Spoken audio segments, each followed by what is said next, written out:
Alright, so in this video I'm going to show you guys how to troubleshoot and repair your heated seats in your Ford F350. This is a 2003 model. First thing you'll have to do is access your fuse panel and verify that the two fuses, yes there are two. On this particular model it's number 109 for the heated seat. It's a little pink 30 amp with silver balls on it. Make sure that that is intact. If that one's okay, you want to check your 15 amp fuse here. It's number 27 on this one. Again, you'll have to refer to your owner's manual if you're not looking for this particular vehicle, but there are going to be two fuses that you have to check. Then what you're going to want to do is with the key on, engine off, or sorry, scratch that, with the keys in the ignition turned on, you're going to want to press your button here, and if it illuminates, then you know that you're having power from here and to the heated seat module. Now the heated seat module, see how good you can see it is.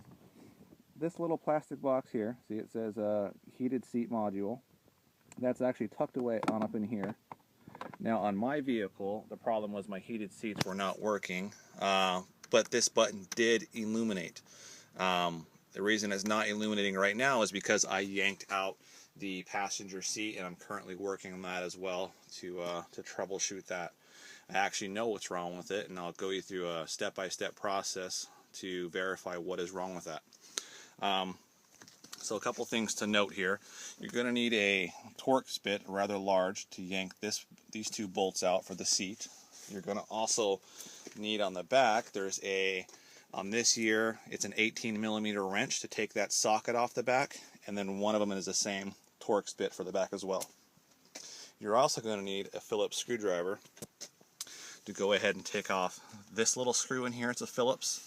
There's a little Phillips back under here, alright, on the knob, and there's two Phillips screws that go on this plastic case where those two black plugs are, but on the back side underneath holding that bracket. Those are going to need to come off as well.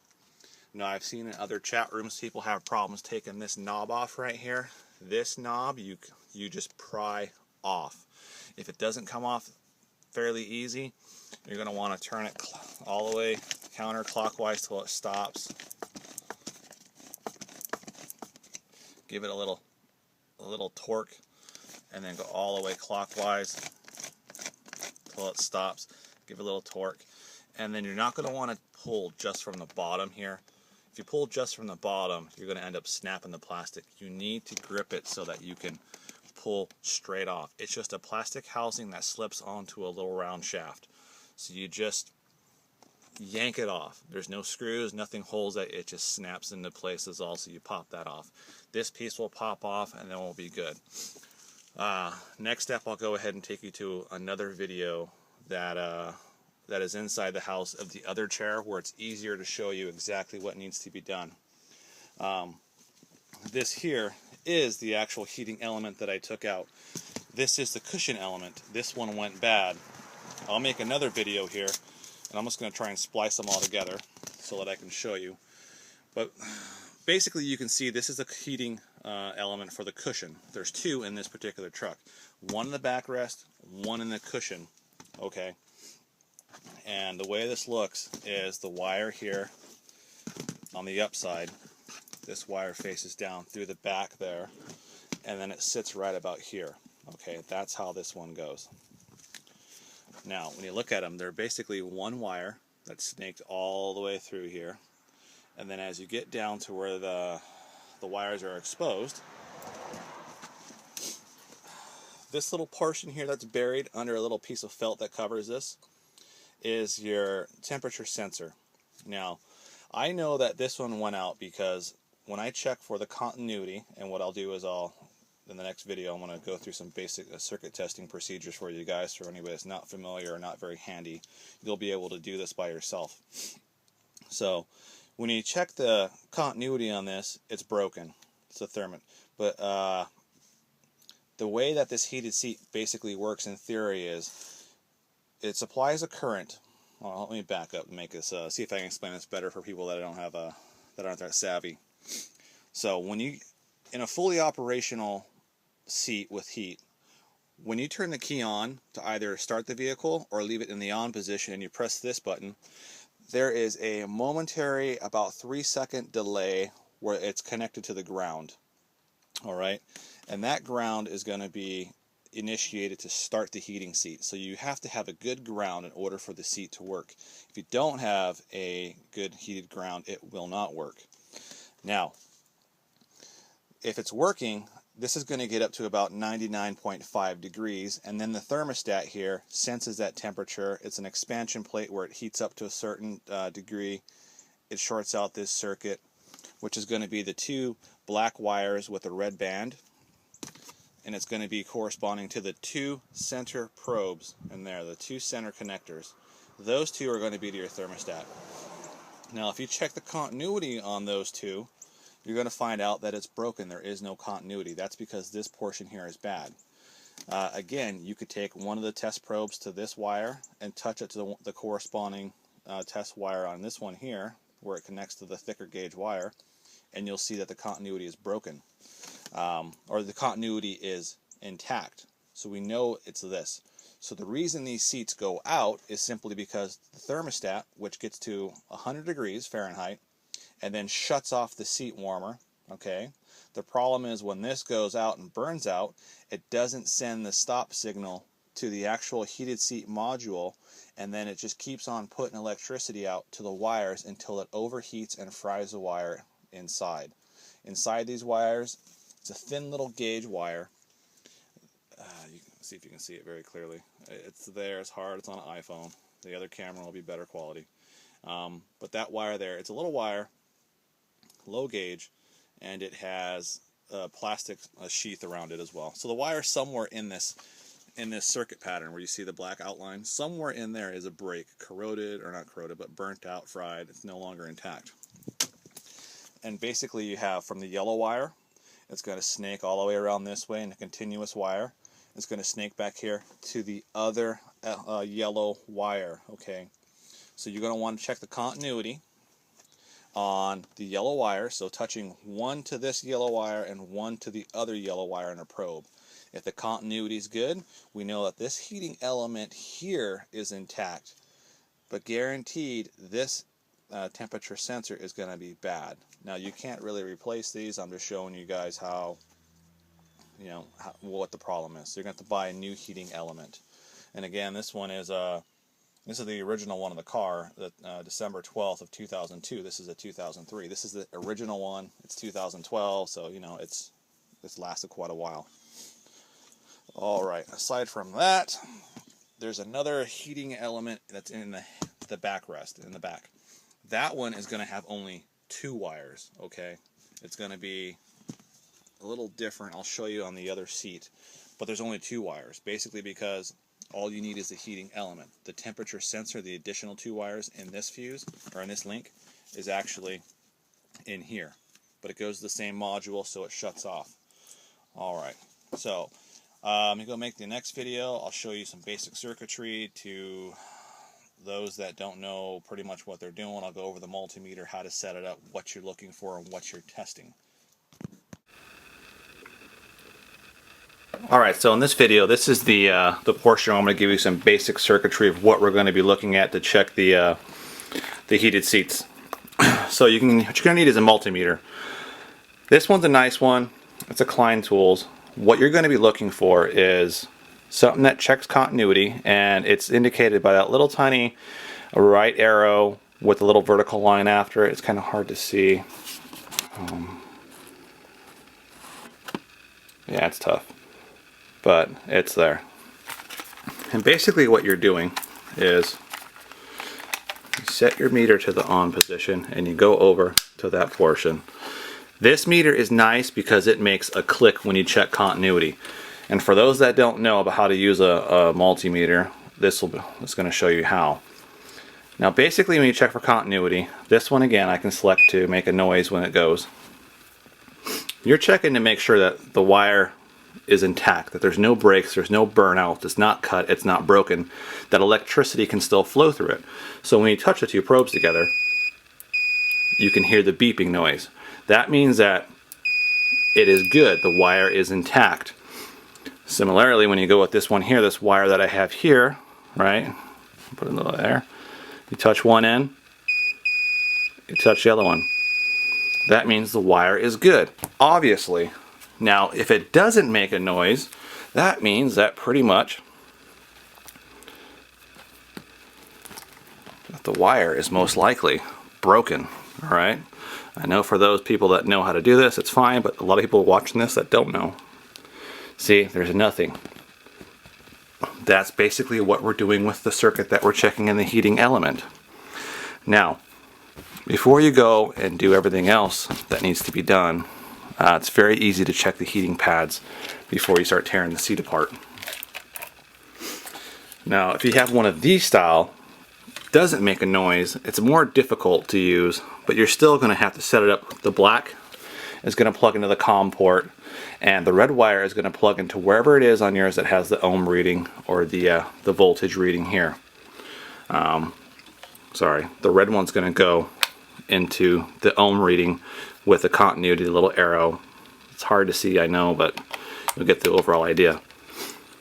And you're going to want to set this to the little arrow down below. Now, it's nice when you have the one that beeps. That's awesome.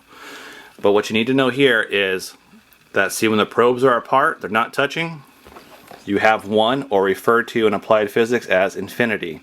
Okay, so when you're checking for continuity, if you get a reading of 1 or infinity, it's broken. There's no continuity. Now, when you touch the probes together, you see how you start getting a reading? That's your resistance that you're going to get in various whatever setting, if it's ohms or kilo ohms or what have you. Now, the number of what it corresponds to is going to change as the probes touch. That number will change depending on what type of wire, what gauge the wire is, the porosity of the material, things of that nature that are inherent to the chemistry of the alloy being used. Whether it's aluminum, if it's copper, steel, tungsten, whatever it is for whatever kind of circuit board. That's how that works. Same fashion, touch it. It's just more difficult to check continuity with this when you're under a car, in a weird angle trying to hold probes and look at the digital display. If you can pick one up that has the sound, that's what you really need to, in the future. Invest in one. So I'm using the other one so you guys can hear it. It makes a better video. Set that one aside. So, let's see here. Give me a moment here to reposition. Okay. So this is the seat in the 2003 F350 crew cab model. All right. So, if we tip this back, and you get access to under the chair. This is after you remove it and take it out. But what you guys will do is, to start off, first thing you want to do is go ahead and verify if the heating elements are burnt out. That is, if you have to replace those, if that is the cause of your problem, because it's very easy and simple to do. Now, let's see how close I can get in. Now, it's hard to see as far as focus. This is a digital camera versus an actual camcorder. So the quality is not that great. Alright, maybe that helps a little better. Okay, so you have these two little wires here. Little push connects. You push and slap down. The wire that has only, or the harness that has only two wires that are the same color because they are in a loop, that is going to be the backrest heating element. Okay. Now we want to check the continuity on that one. So let's see if I get it in focus. Bear with me. So that's the wire here. What you're going to want to do is, with set in there, stick one probe into the metal contact, stick the other probe into the other metal contact. Hear it? That means that the circuit on the heating element for the backrest is good. You don't have to take that one off. That one is working. So you just plug that one back in there. Now, there's another one here. I took it off already, so we can show you and give you a better idea. That's this heating element. Now this one goes in the back, the wire comes up. You're going to see this wire. This wire is going to have four wires. Two yellow, two brown. The two brown wires, or sorry, the two black wires with the red stripe are going to be the ones that go to your temperature sensor. Again, that's this little tiny black round disc. Now, if you check the continuity on those, put the probes in the center. Alright, you get nothing. That means that circuit is bad. It's a bad temperature sensor. Either the sensor is bad or the wire is bad somewhere. It's broken, it's cut, it's burnt out, whatever. Then you go to the yellow wires, one on the outside, one on the other outside. Again, nothing. That means that this wire that goes along the heating pad all the way around is no good either. Now how could... Alright, I'm back. Sorry about that. It was a video problem. The card got messed up. But anyways, we're back. So, really quick to go ahead and show you guys, or tell you guys anyways, how this heated seat module comes off so you don't break it. If you get up underneath here, there's a little plastic clip. This portion slides on it. What you'll need to do is get your head under there and look at it, and take a little plastic broomstick. Make sure we're getting in there.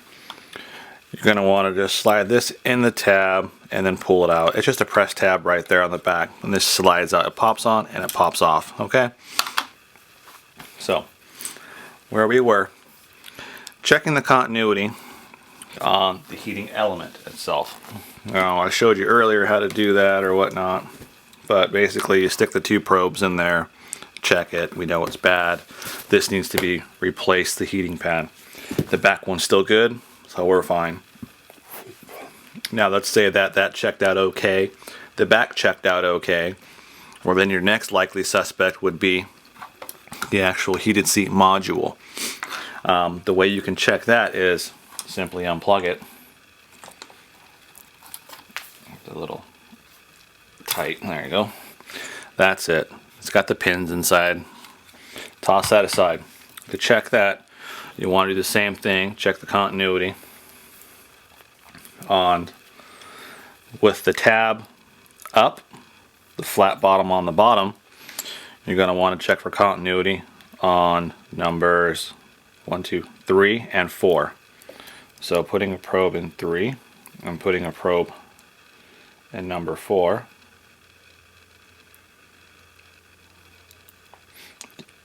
Now keep in mind, this would be when the seat is still installed in the truck, and the thicker gauge plastic back here plugs into the one coming out of the carpet. That's the power. This is how you would test the heated seat module. You would check those two. Now you would get a reading on that, and if that reading would be less than 4 ohms, okay, not greater than 4 ohms, but less than 4 ohms, then you know the heated seat module would be intact. But once again, most likely it's going to be the heated seat elements, because that goes out. This is just a little module that controls the temperature up and down, shuts it off, shuts it on, and that's that. You can pick these up online fairly cheap. The heating pads at Towsley, you can get them for about $62.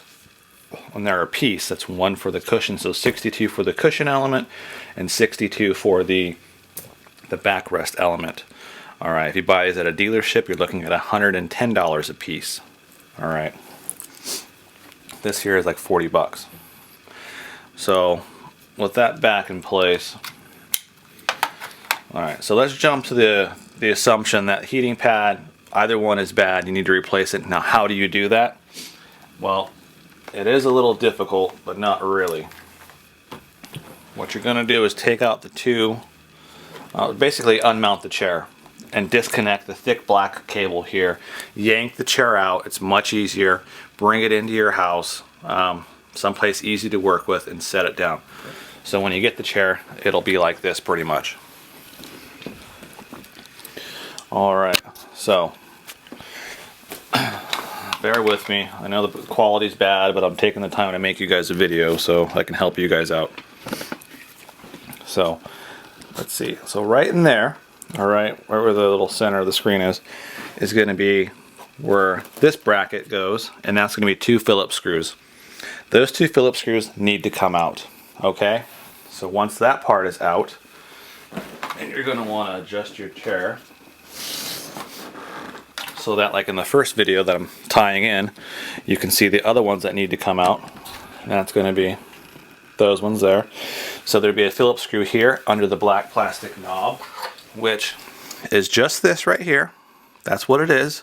It just pops out and off of that, and it has little grooves right there. There's little tiny grooves on the actual black plastic in there where this slips on and slips off.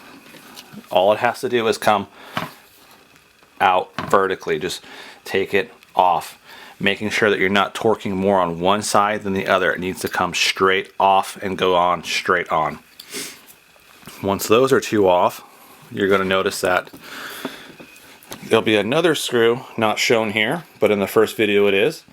There's a screw that holds in the plastic lever, okay? That needs to slip off as well.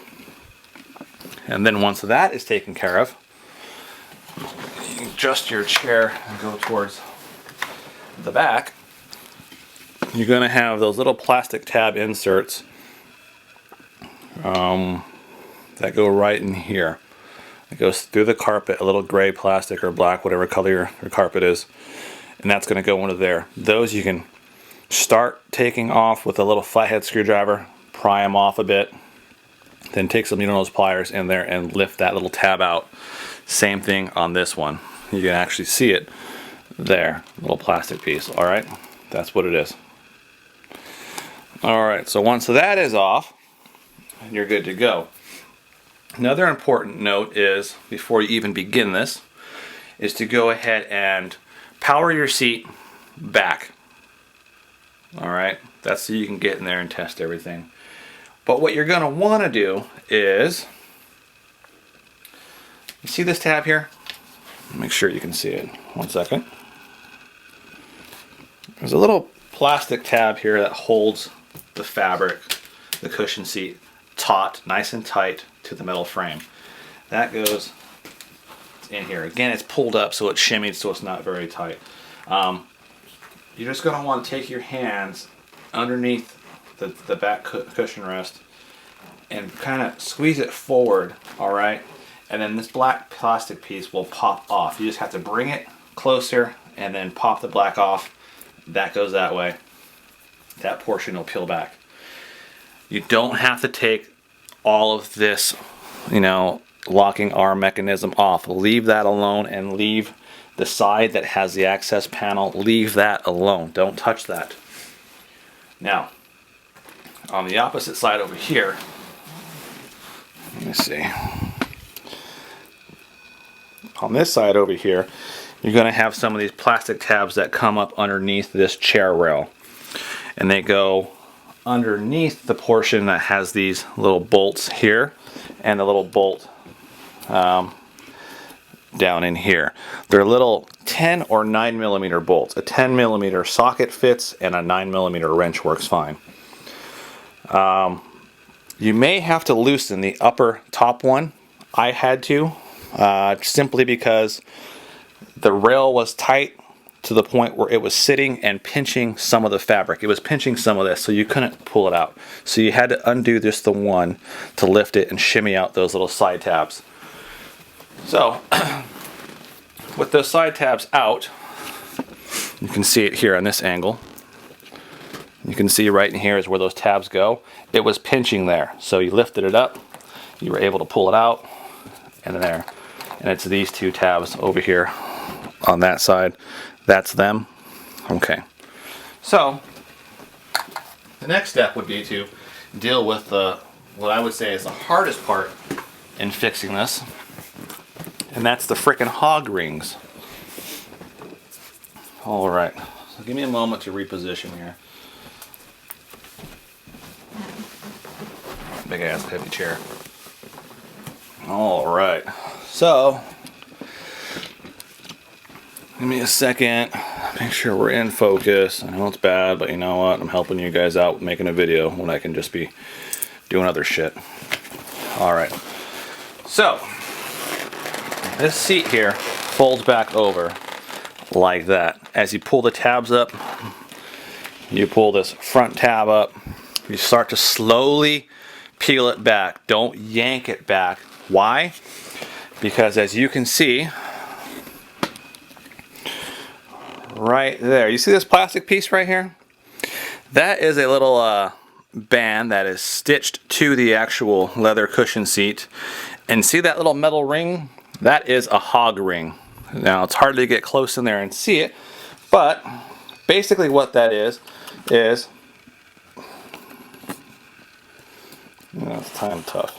Anyways, basically what that is a little ring, little metal ring that kind of clamps on the underside a metal bar.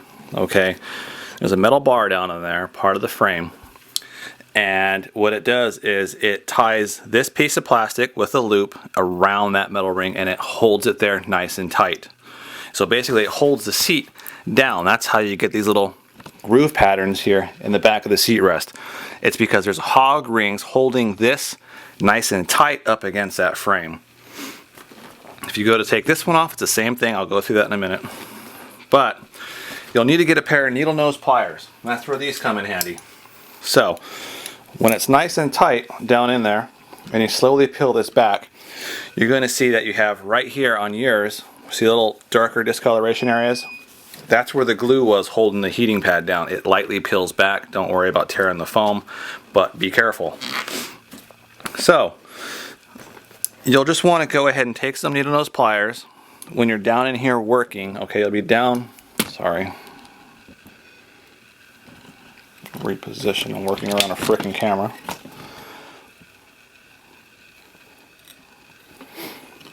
So you'll want to kind of hold the foam back so you can get access to it. You'll want to grab the little hog ring. You're going to want to wedge the tip of the needle nose pliers in between that ring, okay, and kind of make it expand.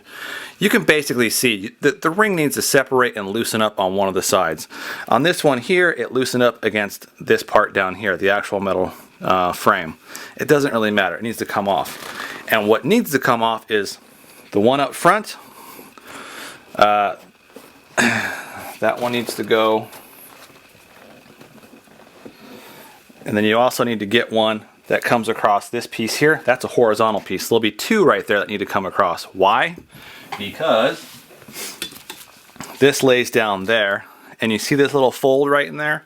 Well, that little fold goes down, and then the other piece of plastic goes over it and has a hog ring holding it here. Alright, so I was reviewing the videos and it looks like one of them shut off when I was talking about which hog rings to remove. So again, I think I left off with why you had to remove these two hog rings in there. And that was because the pad lays down inside that groove and you have a hog ring that holds it here and a hog ring that holds it here. If you remove those two hog rings there, you can slip this one out, slip the pad out. Very simply, just undo those two hog rings, peel it back, and then the important part is way in the back there you still have hog rings that are holding another horizontal piece that goes in the back area. But what you can do is when uninstalling this, you want to slowly pull this out and the wire is going to slide from, imagine this was the back one, it'd be held down. You can slowly slide that out, use your fingers back in there, press down the foam so that you can get this harness connector out and under that tab. And when you go to install it, this will probably have a plastic cover that goes on the adhesive, keeping it clean. Okay, don't take those off until it's in position and ready to be peeled back. So if it was going like this, I would have this still intact. I would press down on the foam, tuck this underneath that portion until I could reach around to the back side and go ahead and pull this wire through until it was in position. Once it was in position, I would flip this over, grab the little plastic cover, start peeling those back to slowly expose the adhesive, getting it in position and peeling it back until it was where I wanted it to be. Tamp it down in place, making sure that this portion here does seat in this pocket groove so that you can attach the hog ring securely. Once that is done, you simply peel that back, reinstall the cover as you took it off before, Just being careful that you position it just right so you don't tear the seams, you don't damage it. But that covers that. There's another video to follow that talks about if it was the back portion that needed to be done and how to go ahead and take this clip off. But other than that, you're just going to reinstall it. And hope this video helps you guys out troubleshoot and fix your own heated seats, because where I live it's getting cold and it's nice to have them working.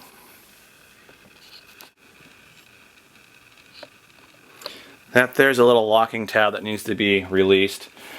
It just folds on the other side, and then once the other side comes out, you can go ahead and slide this piece up and off. And then you slowly got to deal with the hog ring issues. Just enough to the point where you can access the heating element and yank it out. Again, it's only sitting there by a light tacky adhesive. Once that's done, you can put those back in, install the chair back in its proper place, bolt everything down correctly in case you get in an accident, and then hook up the wires, and then you got nice new heated seats. But that is pretty much how you do this in replacing the pads and the elements. So step one would be to go ahead and check your fuses, make sure they're working. Step two would be run a continuity test on checking these heating elements, making sure that you can pinpoint where the problem is. Once again, if these check out okay on the continuity test, these are not the problem. Alright? More than likely they are, but they won't be the problem if they don't check out with a continuity test.